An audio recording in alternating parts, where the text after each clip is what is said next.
வணக்கம் மக்களே. இந்த வீடியோவில் நம்ம ஒரு சோகமான செய்தி தான் பார்க்க போகிறோம். தொடர்ந்து பார்த்தீங்கன்னா சினிமா துறையில் ஏகப்பட்ட பிரபலங்கள் வரிசையாக மரணமடைந்துக்கிட்டே போகிறாங்க. அதுவும் இந்த 2024 நம்ம சொல்லவே தேவையில்லை. அந்தளவுக்கு தொடர்ந்து வரிசையாக இசைத்துறையிலும் சரி, அரசியல் துறையிலும் சரி, சினிமா துறையிலும் சின்ன திரையிலும் தொடர்ந்து வரிசையாக நிறைய பிரபலங்கள் மரணமடைந்துக்கிட்டே போகிறாங்க. இது ரசிகர்களிடம் மத்தியில், பிரபலங்கள் மத்தியில், பொதுமக்களிடம் பார்த்தீங்கன்னா மிகப்பெரிய ஒரு அதிர்வலையை ஏற்படுத்தியிருக்கிறது. இப்போது பார்த்தீங்கன்னா மீண்டும் ஒரு பிரபல இசைக்கலைஞர் மரணமடைந்து போன செய்தி ஒட்டுமொத்த இந்தியாவில் உள்ள ரசிகர்களுக்கும் அதிர்ச்சியை ஏற்படுத்தியிருக்கிறது. யார் அந்த பிரபல இசைக்கலைஞர்? அவருக்கு என்ன ஆச்சு? அவருடைய மரணத்திற்கான காரணம் என்னன்னு இந்த வீடியோவில் விரிவாக பார்க்கலாம்.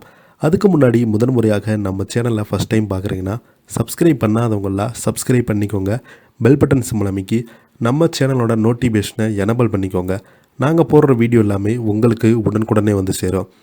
பிரபல தபேலா இசைக்கலைஞர் காலமாகியிருக்கிறாரு. குடும்பத்தினர்கள் அதிகாரப்பூர்வமாக அறிவிப்பு வெளியிட்டிருக்காங்க. இப்போ பார்த்தீங்கன்னா அந்த செய்தி தான் சோசியல் மீடியாவில் வைரல் ஆகிட்டு வருது.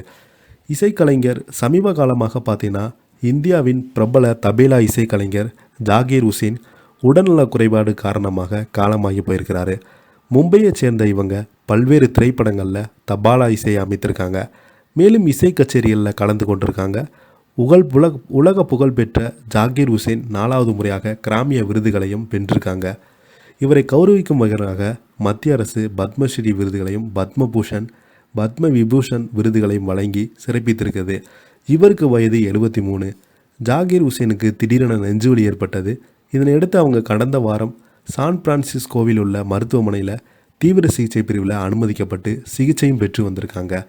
இதனால் பார்த்தீங்கன்னா சிகிச்சை பலனின்றி உயிரிழந்ததாக நேற்று இரவு தகவல்கள் வெளியான நிலையில் அவர் அபாய கட்டத்தில் இருப்பதாகவும் வதந்திகள் பரப்ப வேண்டாம் என்றும் அவர் குணமடைய பிரார்த்தனை செய்யுமாறு இந்த தகவலை குடும்பத்தினர்கள் மறுத்தாங்க.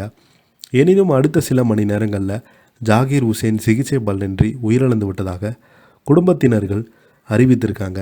ஜாகீர் ஹுசேன் மறைவுக்கு பல்வேறு பிரபலங்கள், தலைவர்கள், ரசிகர்கள், உறவினர்கள் பலருமே ஆழ்ந்த இரங்கலை தெரிவிச்சிட்டு வராங்க. இப்போது பார்த்தீங்கன்னா இவருடைய மரணத்திற்கு இந்திய பிரதமர் நரேந்திர மோடி அவங்க பார்த்தீங்கன்னா நேரில் போய் இவருக்காக அஞ்சலி செலுத்திருக்காங்க.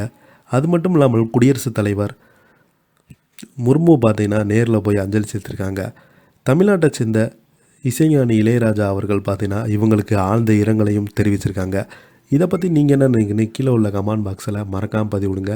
இந்த வீடியோ உங்களுக்கு பிடிச்சிருந்தால் லைக் பண்ணுங்கள், ஷேர் பண்ணுங்கள், கமெண்ட் பண்ணுங்கள். அப்போ தான் நாங்கள் போடுற வீடியோ எல்லாமே உங்களுக்கு உடனுக்குடனே வந்து சேரும். நன்றி, வணக்கம்.